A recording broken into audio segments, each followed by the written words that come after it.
Hi, let's talk about the difference between mixing in Atmos and stereo. In Atmos, there is no master channel. Beds and objects are being summed in the renderer, and there is no way to add any processing at the level of the renderer. You can either add processing to beds or objects. But before you decide that you will only use beds and do top-down mixing this way, let me show you something. Let's listen to the drum pad converted to stereo. It only has the kick, the snare, and a bit of reverb. Let's add compression. I exaggerated the settings a little bit, but it sounds as you would expect. But let's check the different channels of the bed.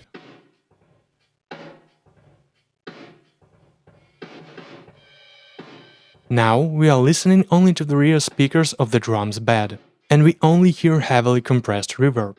In stereo, drums will mask the reverb, and compression will be reacting to the sum of the drums and reverb. In Atmos, situation is completely different. It's not necessarily a bad sound, but the question is, do you want reverb in the rear speakers to sound like that?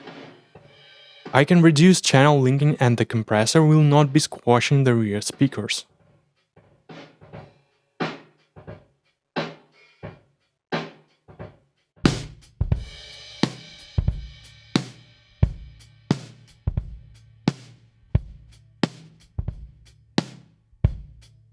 In Atmos, you have to shift your perspective and remember that you are now in a different environment. We are no longer cramming everything just into 2 channels, and you have to be very careful when you decide to apply processing to multi-channel tracks. With objects, there is no way to use any sort of group processing. If you want to get a similar level of control in Atmos as you get with group processing in stereo, you can use the same plugins on objects and link them. It works pretty well with EQ. I can engage Quick Link Innuendo,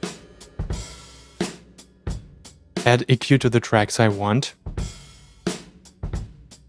and now if I change EQ settings on one track, it will apply to other tracks.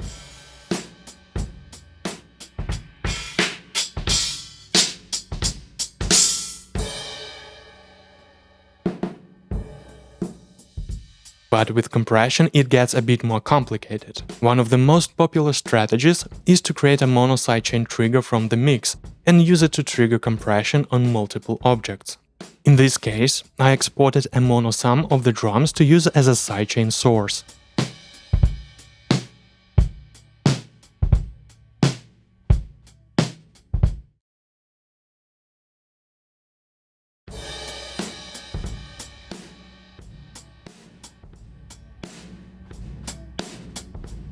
If we listen to the hi-hat, we can hear a bit of pumping.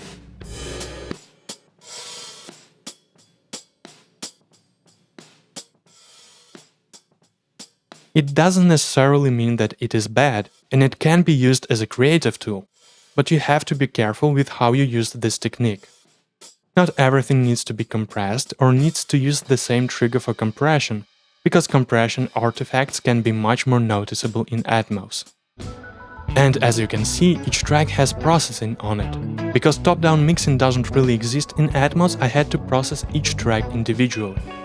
The way tracks interact with each other in 3D space is different, and the glue that we are so used to in stereo might not even be desirable in Atmos. You might find that more separation and individual control of the dynamics of each track will actually sound better. This will probably be one of the biggest challenges in switching from stereo to Atmos. It's very tempting to rely on old tricks, but Atmos is a different format, and not every trick will work.